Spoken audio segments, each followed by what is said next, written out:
আছি।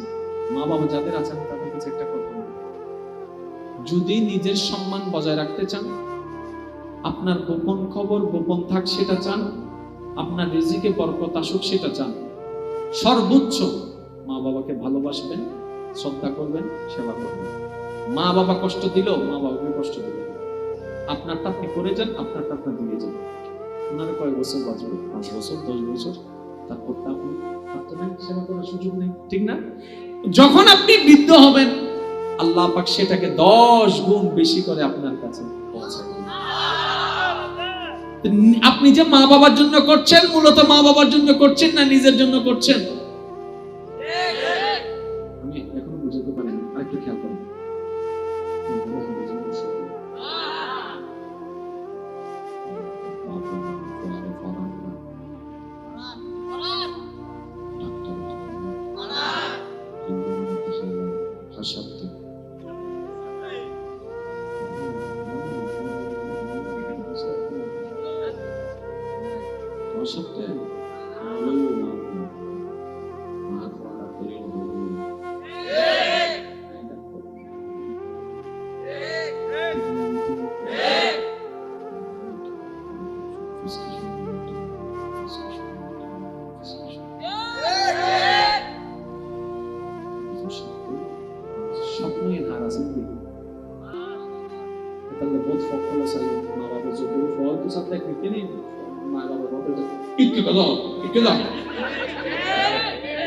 ঠিক না ভাই? ঠিক।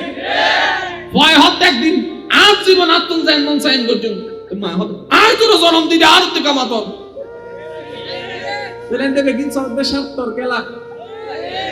আপনি আপনার ডানে বামে সামনে পিছনে যত রকমের ভালোবাসা, সব ভালোবাসাকে একটু নিরপেক্ষ বিচারক হয়ে গবেষণা করে দেখবেন, দেখবেন কোনো না কারণে এখানে কোনো না কোনো জায়গায় কোনো না কোনো বিষয় এখানে স্বার্থ জড়িত আছে, স্বার্থ জড়িত আছে। আর আপনারা জানেন যেখানে স্বার্থ থাকে সেখানে নির্ভেজাল ভালোবাসা কখনো পাওয়া যায় না। আপনি যদি নির্ভেজাল ভালোবাসা খুঁজতে চান, আমি ভাই হিসেবে, ছোট্ট ভাই হিসেবে এতটুকু অনুরোধ রাখবো, চোখটা বন্ধ করে সবার কথা বাদ দিয়ে বান্দা হিসেবে একবার রবের ভালোবাসা চিন্তা করেন, উম্মত হিসেবে নবীর ভালোবাসা চিন্তা করেন। দেখবেন এই দুই জগতের ভালোবাসা একমাত্র ভালোবাসা যেখানে কোনো স্বার্থ নাই। ভালোবাসা কাকে বলে? যেখানে চাওয়া নাই, শুধু দেওয়া আছে। একমাত্র রব আপনাকে ভালোবেসে দিতে থাকে, আপনার থেকে কিছু নেই। আমি একটা কথা বলবো, সঙ্গেও কিছু করিবেন না, বলবেন না, ওই বেলায় চলে কেন ইনি মনে করে বলছেন আবার বেড়াটা বুঝে আর কিন্তু দোষ নাই। এই যুবক ভাইরা, আপনার আমার ভাই, আপনার ভাই, আপনার একটা আওয়াজ দেবেন। কেউ যদি আপনাকে পছন্দ করে, ভালোবাসে, এই কারণে যেখানে স্বার্থ আছে, এই ভালোবাসাটা সবার মধ্যে একটু স্বার্থ ছাড়া কেউ ভালোবাসে না, আমরা জানি। এখন প্র্যাকটিক্যালি দেখুন, আপনি যাকে ভালোবাসেন, নাম না হইও তারা হাই যাবে। আপনি যাকে ভালোবাসেন শুধু কল্পনা করেন, আমার কথার সাথে মিলে কিনা। যাকে ভালোবাসেন, কেন ভালোবাসেন একটু ভাবেন, একটু ভাবেন। হাসেন আর যাই করেন, লাথি কিন্তু খাবেনি। যে রাস্তা গিয়ে 10 জন লাথি খেয়েছে, আপনিও খাবেন। বুদ্ধিমান কারা? দেখাই দে গরিবে লাথি মারাতে না যাইছে, কি বেশ আমরা জন যাইব না? একটু বুঝেন না, জীবন নিয়ে তো খেলার দরকার নাই। এই জীবন তো আল্লাহ দিয়েছেন, ঠিক কিনা? আল্লাহ দিয়েছেন কেন? যেন আপনি এই জীবনকে ব্যয় করে আপনি রবকে খুশি করতে পারেন। কি কাজ করা দরকার, কি করছেন? এবার আমি বলছি আপনারা, আপনি যাকে ভালোবাসেন, সে সত্যি করে ভালোবাসেন, শুনেন, আপনার মনকে শান্তি করার জন্য আপনি ভালোবাসেন। আপনি কেন কথা বলেন না 3টা পর্যন্ত? আপনার কথা বলতে ইচ্ছা করছে বলে আপনি ওনার সাথে কথা বলছেন। আপনার মন ওনাকে দেখতে চাচ্ছে বলে আপনি ওনাকে দেখতে চাচ্ছেন। আপনি ওনার সাথে ঘুরতে ইচ্ছে করছে বলে আপনি ওনার সাথে ঘুরছেন। তাহলে আপনি নিজের ভালোর স্বার্থে ওনাকে ব্যবহার করছেন। অনেকে জানে এই কথাটা, আমার অনেকে বিপক্ষে করবে, বিরোধিতা করবে, করলে করতে পারে। কিন্তু একটা কথা বলেন, 6 মাস আগে যার সাথে কথা না বললে রাতে ঘুম হতো না, 6 মাস পরে কেন তার নাম্বার ব্লক লিস্টে? এক সময় যারা দেখার জন্য রাস্তায় দাঁড়ায় থাকতো, আজকে কেন তার চেহারাই দেখছে না? বিয়ে করার পর খবরও নিচ্ছে না। ব্যাপারটা কি? ওই যে চাওয়া যেটা, মনের চাওয়া যেটা, ওইটা যতদিন থাকে ভালোবাসা থাকে, মনের চাওয়াটা যেদিন থাকে না ভালোবাসাও থাকে না। যার কারণে অনেকে সুইসাইড করছে, অনেকে বিষ খেয়ে ফেলছে, অনেকে ফাঁসিতে ঝুলে যাচ্ছে, অনেকে মন ভেঙে যাচ্ছে, অনেকে বিয়ে করছে না। দিন শেষে নিজের জীবন আমরা নিজেরাই শেষ করে ফেলছি। যদি নিজের জীবনকে সত্যিকার সজীব বানাতে চাই, আল্লাহর দরবারে ঝুঁকে যাওয়া ছাড়া দ্বিতীয় আর কোনো উপায়। আপনি ভালো করে খেয়াল করে দেখেন আপনার রব আপনাকে কতটুকু ভালোবাসে। উনি না সেই রব, ফজরের নামাজটা যখন আপনি ঘুমের মধ্যে কাটাই দিচ্ছেন, আপনি ঘুম থেকে ওঠার আগে উনি আপনার জন্য নাস্তার রিজিক পৌঁছায় দিচ্ছেন। উনি না সেই রব, যখন আপনি কোন একটা পাপ কাজ করার জন্য মনের মধ্যে একটা ভয় লাগে, কেউ না দেখে ফেলে, কেউ না জেনে ফেলে, উনি দেখা সত্ত্বেও ফেরেশতাদেরকে বলে বলিও না, ফেরেশতাদেরকে বলে গাইড দাও, ফেরেশতাদেরকে বলে তালকে পাহারা দাও। ফেরেশতা জিজ্ঞেস করে, আল্লাহ তোমার অবাধ্য করছে, তুমি পাহারা দিচ্ছ, ব্যাপার কি? বলে যে সে আমার অবাধ্যতা করলো, বান্দাটা তো আমার। মন থেকে সে আমাকেই স্মরণ করছে। আল্লাহ কেউ যেন না শুনে, আল্লাহ আমাকে যেন কেউ ধরতে না পারে। আল্লাহ বলে সে অন্যায় করলো, তখন আমি তার জন্য দয়া করে যাচ্ছি। বান্দা একদিন বুঝবে আমার ভালোবাসা, বান্দা একদিন তো অনুভব করবে আমার মায়া, বান্দা একদিন তো অনুভব করবে আমি আল্লাহ তাকে কতটুকু ভালোবাসি। যেদিন আমার বান্দা আমার ভালোবাসা বুঝতে পারবে, সে আর দুনিয়া চাইবে না, সবকিছু বিসর্জন দিয়ে শুধু আমি রবকে বুঝতে থাকবে। এই জীবন যদি বানাতে পারেন, তখন আপনি যখন নামাজে দাঁড়াবেন, আল্লাহু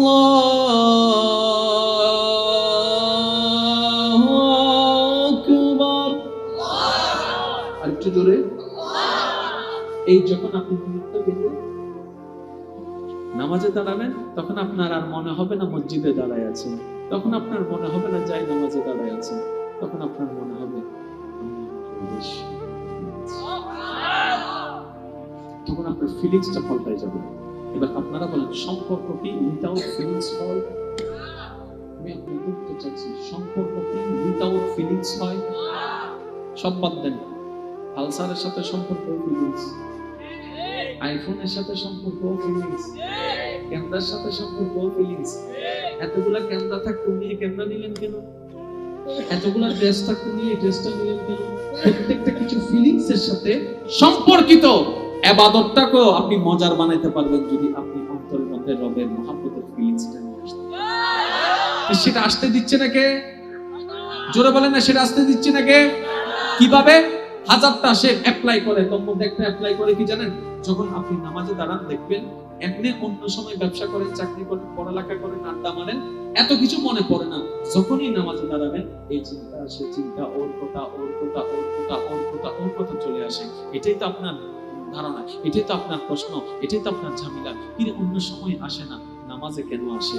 আজকে থেকে শুনে রাখবেন, যখন বান্দা নামাজে দাঁড়ায়, তখন রবের রহমতের দরবারে খুব কাছে চলে যায়। বান্দা যখন নামাজে দাঁড়ায়, তখন রবের রহমতের অনেক কাছে চলে যায়। আর বান্দা যখন সিজদায় যায়, তখন রবের রহমতের দরবারে একদম কাছাকাছি চলে যায়। নবী কি বলছেন জানেন? আমার উম্মতেরা, যদি তোমার রবের সাথে তোমার কথা বলতে ইচ্ছা হয়, কোরআন তেলাওয়াত করা শুরু করো। কোরআন তেলাওয়াত করা শুরু করো। কারণ বান্দা যখন কোরআন তেলাওয়াত করে, সে কোরআন তেলাওয়াত করে না শুধু, আপন রবের সাথে কথা বলতে থাকে। একটা হাদিস রাখলে আপনি বুঝতে পারবেন। নবী রাহমাতুল্লাহি আলাইহি বলে, বান্দা যখন নামাজে দাঁড়ায় বলে, আলহামদুলিল্লাহি রাব্বিল আলামিন।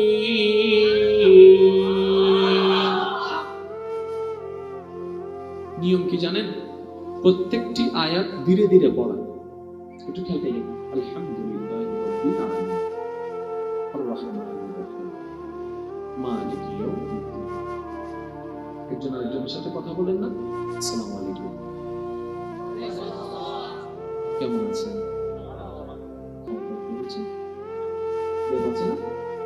ঠিক একই জিনিসটা আলহামদুলিল্লাহ। আপনি বলছেন কি? সমস্ত প্রশংসা ওই রবের যিনি আলামিন। বান্দা তো আপনি বললেন, কোরআন মানে কার সাথে কথা বলা? তা আল্লাহকে তো কিছু বলতে দিতে হবে, কারণ আপনি যদি অনর্গল করে চলে যান কেমনে হবে? এবার হাদিস কি বলছেন দেখেন, বান্দা যখন নামাজে দাঁড়িয়ে আলহামদুলিল্লাহি রাব্বিল আলামিন বলে আল্লাহর প্রশংসা করে, সাথে সাথে আল্লাহ ওইখান থেকে উত্তর দেয়, ফেরেশতা দেখো হামিদানি আব্দি, আমার বান্দা কতই না সুন্দর করে আমি রবের প্রশংসা করেছি। আরেকটু জোরে বলেন কে? আর নিজেকে যদি সত্যিকার মানুষ বানাতে চান, আমি শ্রদ্ধার সাথে বলছি, আপনাকে আমাকে অমানুষ বানাই দিচ্ছে এই জিহ্বা। আপনাকে আমাকে দিন দিন অমানুষ বানাই দিচ্ছে আমাদের এই জিহ্বা। আপনাকে আমাকে সম্পর্ক ছিন্ন করাই দিচ্ছে মাধ্যম হচ্ছে এই জিহ্বা। অন্যের দুশমন বানাই দিচ্ছে আমাদেরকে এই জিহ্বা। অন্যের মনে আঘাত দেওয়ার কারণ বানাই দিচ্ছে এই জিহ্বা। গুনার মধ্যে পাহাড় বেশি বানাই দিচ্ছে আমাদের জিহ্বা। তাহলে আপনি আমি যদি নিজেকে সত্যিকার ভালোবাসি, নিজের ভালো চাই, আজকে থেকে একটা কাজ মন না চাইলেও করতে হবে, সেটা হচ্ছে কথাকে কমাই দিতে হবে, বলাকে কমাই দিতে হবে, শোনাকে বাড়াই দিতে হবে। এবার নিজের দিকে একটু দেখেন না, বলার জন্য মুখের দরকার, বলার জন্য জিহ্বা দরকার, শোনার জন্য কানের দরকার। এবার আপনার রব আপনাকে কিভাবে সেটিং করে দিয়েছেন, হিকমতটাকে একটু দেখেন না। শোনার জন্য কান দুইটি, বলার জন্য কান একটি। আল্লাহ বলার জন্য মুখ একটি, শোনার জন্য কান দুইটি। আল্লাহ আমাকে দুইটা কান দিলা কেন? শোনার জন্য। বলার জন্য মুখ একটা দিলা কেন? দুইটা দিলে কে ভালো হতো। রব বলে যে একটা দিয়েছি এই অবস্থা, দুইটা দিলে তো আরো খারাপ অবস্থা বানাই ফেলতা। বান্দারে আমি বুঝাই দিচ্ছি, শুনিও বেশি বলিও কম। শুনিও বেশি, জোরে বলেন না, শুনিও বেশি বলিও। সেজন্য যারা আল্লাহ ওয়ালা হয়েছেন ওনাদের জীবনে বলে দেখবেন, আপনার যার মন চাই, যাকে আপনার মানেন, এরকম একজন আল্লাহর ওলি জীবনে বলে দেখবেন, আল্লাহ প্রিয় বান্দা বলেছেন কম, শুনেছেন বেশি, বলেছেন কম, শুনেছেন বেশি। এবার একই কথাকে স্কুল কলেজের ভাইদের সাথে আমি একটু ওনারা যেন বুঝতে পারে সেই হিসেবে বলতে চাই, জ্ঞান যখন বেড়ে যায়, জ্ঞান যখন বেড়ে যায়, কথা তখন কমে যায়। বাস্তবতায় আছেন, আপনি আমি যেভাবে লেকচার দিই, যত কথা বলি, ডক্টর মানুষ কিভাবে সত্যি করে বলেন তো, আপনি আমি যেভাবে পম পম পম পম পম করে কথা বলি, একজন বড় ডাক্তার কি এত কথা বলে?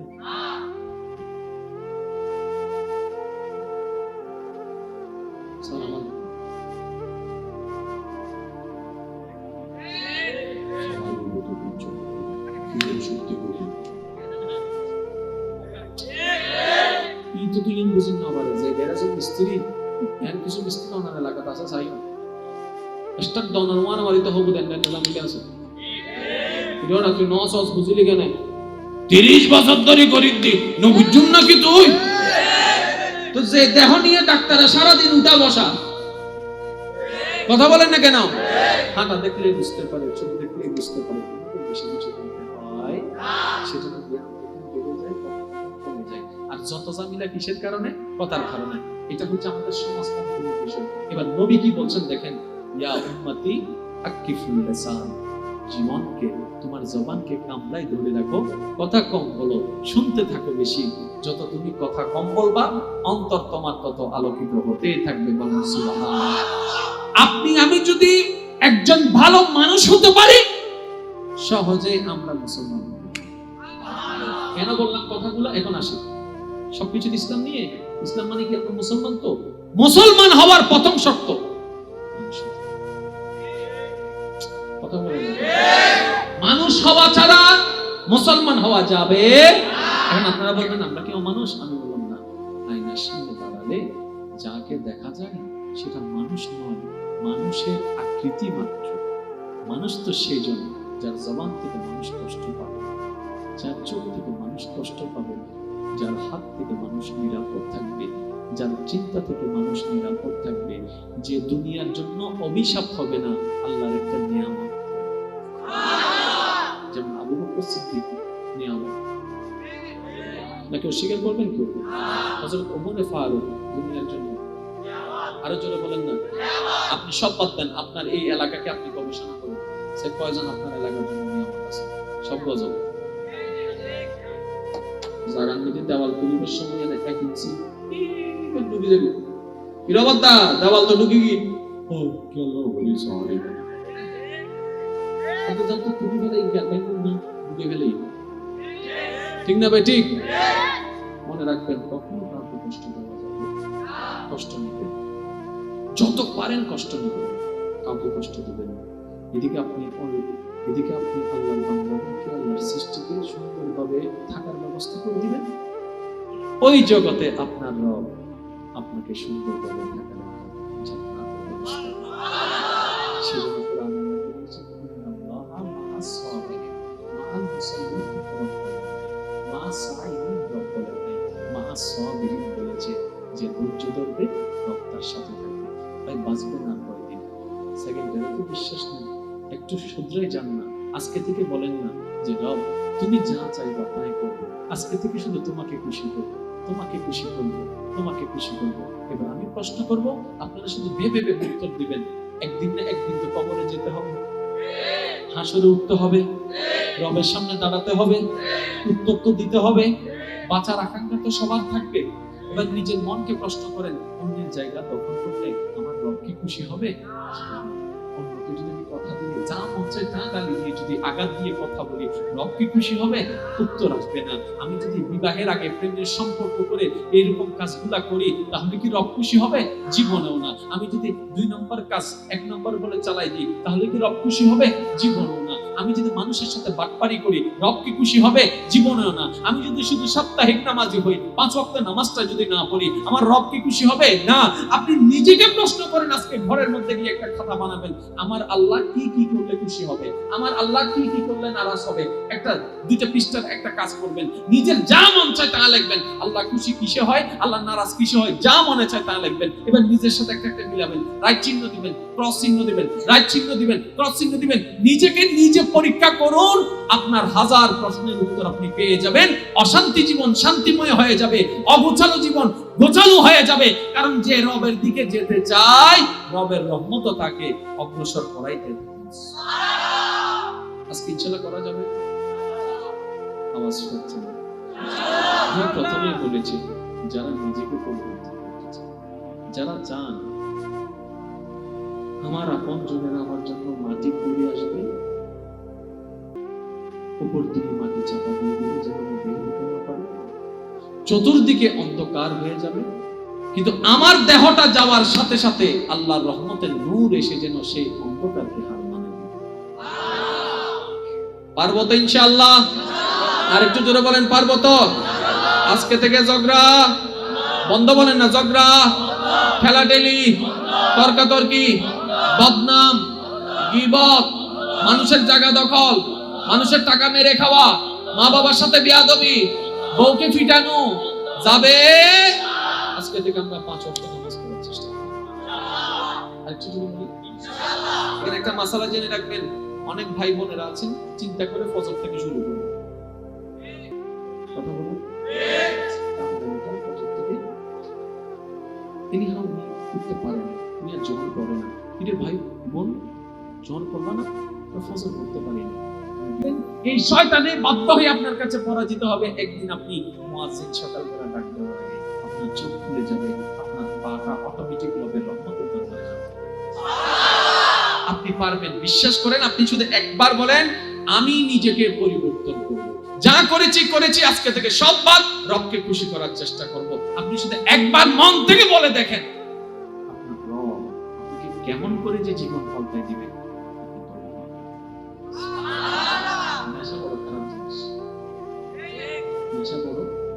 এটা নিজের কন্ট্রোলে থাকে না, বল খালি। কিছুদিন আগে একজন ভাই দীর্ঘ অনেক বছর নেশার সাথে ছিল, মন থেকে চেয়েছে, আল্লাহ দয়া করেছে, এখন সব নেশা বাদ দিয়ে 5 ওয়াক্ত নামাজে হয়ে গেছে। আপনি আপনার মা বাবার জন্য বদদোয়া হবেন না, দোয়া হবেন। আপনি আপনার স্ত্রীর জন্য আযাব হবেন না, রহমত হবেন। আপনি আপনার প্রতিবেশী এলাকাবাসীর জন্য আপনি আতঙ্ক হবেন না, আপনি হবেন তাদের জন্য একটা সাপোর্টার, আপনি হবেন তাদের জন্য একটা ভালোবাসার মানুষ। হ্যাঁ, কখনো যদি আপনার আশেপাশের মানুষ আপনাকে কষ্ট দেয়, জোরে বলেন না, নবীর চাইতে ক্ষমতাবান কে আছে এখানে? আরে যিনি আঙ্গুলের ইশারা দেওয়ার সাথে সাথে আল্লাহ আসমানের চাঁদ 2 ভাগ করে দেয়, আল্লাহর সাথে ওনার কানেকশন কেন? শুধু কি ভালো? একদম গভীর রিলেশন। নবী আঙ্গুল করেছে, আল্লাহ সাথে করেছে, সেই নবী বলে মক্কায়